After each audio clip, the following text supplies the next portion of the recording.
بسم اللہ الرحمن الرحیم۔ السلام علیکم یا اہل مدد۔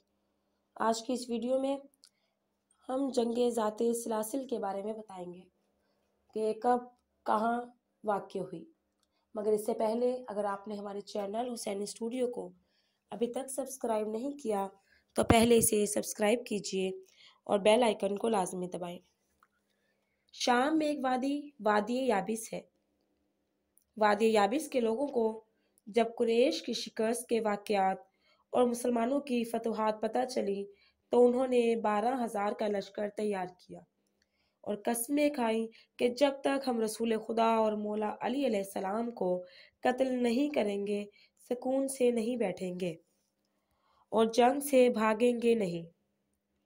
ایک دوسرے کے سامنے انہوں نے قسمیں کھا لی۔ حضرت جبرائیل نے رسول خدا کو جنگ سے آگاہ کیا۔ جب رسول خدا کو جنگ کا علم ہوا تو آپ نے اصحاب کو جمع کیا اور 4,000 کا لشکر دے کر وادی یابس کی طرف روانہ کیا۔ وادی یابس میں جنگ تھی۔ سامنے دور ایک پہاڑ تھا اور پہاڑ کے اوپر قلعہ تھا۔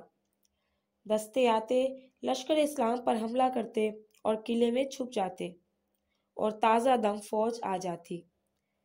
صبح کی نماز کے بعد لڑائی شروع ہوئی اور رسول خدا نے 4,000 کا لشکر دے کر وادی یابس میں بھیجا۔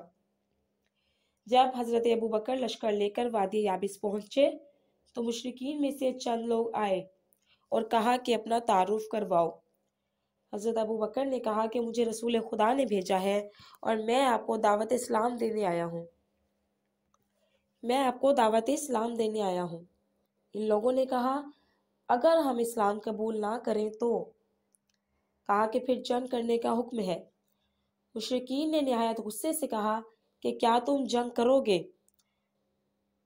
مشرکین نے کہا کہ اگر تم ہمارے دور کے رشتہ دار نہ ہوتے تو ہم اس جگہ کو تمہارے لیے قبرستان بنا دیتے۔ چلے جاؤ ورنہ مارے جاؤ گے۔ حضرت ابوبکر ناکام لوٹے۔ اس کے بعد رسول خدا نے علم دے کر حضرت عمر کو بھیجا۔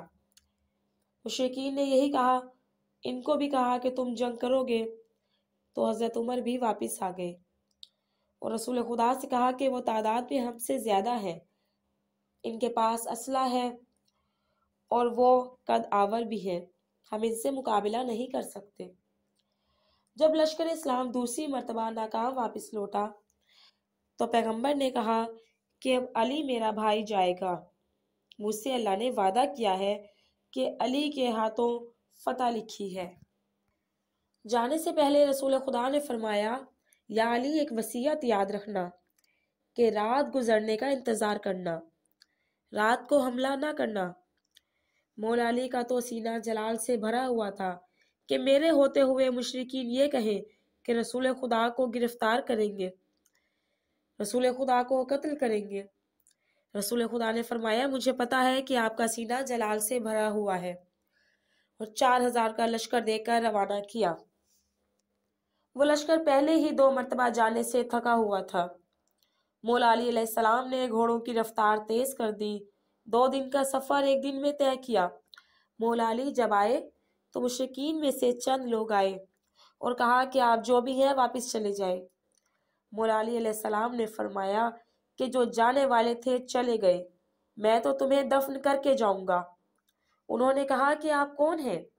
تو مولا علی نے فرمایا کہ میں مولا علی ابن ابی طالب علیہ السلام ہوں، رسول خدا کا بھائی میں ہی ہوں۔ مشرکین نے جب یہ سنا تو کہا ہمیں آپ کی تلاش تھی، آپ خود آ گئے۔ مولا نے فرمایا کہ ہاں کلمہ پڑھ لو۔ کہا کہ نہیں، اب تو جنگ ہوگی۔ صبح کو مولا علی بھی اپنے خیمے میں آ گئے کہ جنگ صبح ہوگی۔ پھر مصلی عبادت بچھا کر ساری رات عبادت کرتے رہے۔ جیسے ہی رات ڈھلی مولا علی نے اصحاب کو جگایا کہ نماز ادا کرو۔ جیسے ہی نماز ادا کی، مولا علی علیہ السلام نے فرمایا کہ گھوڑوں کی زین کسو اور تیاری کرو، طلوع آفتاب سے پہلے حملہ کرنا ہے۔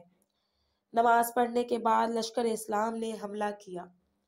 ادھر رسول خدا نے جب فجر کی نماز پڑھی تو الحمد کے بعد والعادیات کی تلاوت شروع کی، 11 آیات پڑھی اور ایک بسم اللہ کی آیت۔ ٹوٹل 12 آیات تھی۔